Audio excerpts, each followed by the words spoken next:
नमस्कार सपरिवारलाई मेरो फेसबुक च्यानलमा जोडिनु भएको देश विदेश र मेरो घर गाउँ छरछिमेकी सबैजनालाई मेरो नमस्कार छ।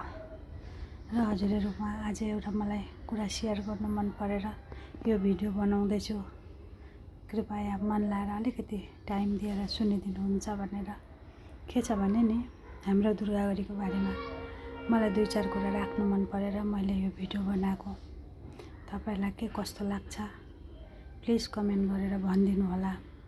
के भनेपछि नि मैले भनेकै थिएँ मेरो श्रीमानको मेजर ब्रेन स्ट्रोक भएको र मेरो नानीहरु पनि बाहिरै थिए। बाहिर मतलब पढ्दै थिए बाहिर।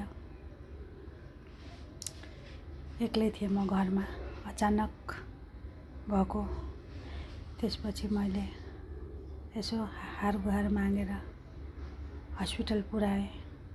एकैछिनमा मेरो दुर्गागढीको छर छिमेकी इष्ट मित्र कसरी थाहा पाउनु भयो मलाई पनि थाहा छैन। सबैजना हस्पिटल पुग्नु भएको थियो र मलाई यति साह्रो मद्दत गर्नुभयो कि ममा केही शब्दै छैन उहाँहरुप्रति। जसले जसरी सक्नुभयो मलाई त्यही प्रकारले मद्दत गर्नुभयो। त्यसमा म एकदम आभारी छु। र अर्को कुरा साच्चै नै हाम्रो दुर्गागढी नाम पनि दुर्गागढी र यो साच्चै नै दुर्गा माताले बास गरेको ठाउँ रहेछ। यति राम्रो मन भएको मान्छे साह्रै नै कम्ती ठाउँमा पाइन्छ जस्तो लाग्छ मलाई। हजुरहरुको उता के छ कसो छ सबैतिर मलाई थाहा छैन। तर हाम्रो यहाँ चाहिँ कसैलाई के परिआयो भने सबैजना एकजुट भएर जसले जसरी मद्दत गर्न सक्नु हुँदो रहेछ त्यसरी नै मद्दत गर्नु हुँदो रहेछ र गर्नु पनि भयो। त्यसको लागि म एकदमै आभारी छु। ममा केही शब्दै छैन भन्नुपर्ने। यति राम्रो छिमेकी भनेको त सानो कुरा होइन नि।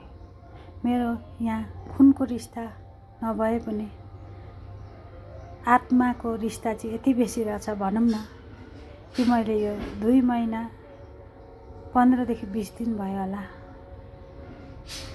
मेरो श्रीमान बिमारी हुनुभएको। अहिलेसम्म पनि राम्रो त हुनुभएको छैन। एक साइड प्यारालाइज छ।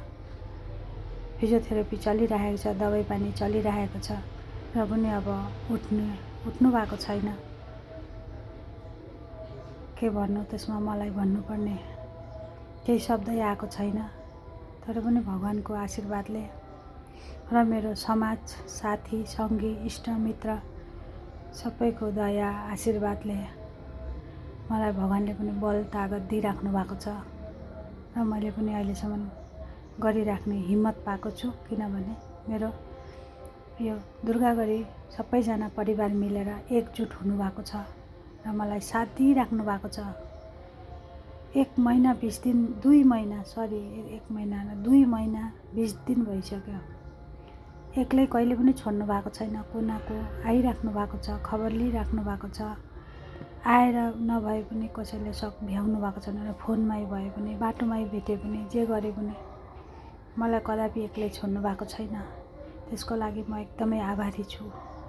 र हजुरहरुको उता कस्तो छ के छ हाम्रो दुर्गागढीको बारेमा हजुरहरुलाई कस्तो लाग्यो कमेन्ट गर्नु होला भनेर आशा गर्छु।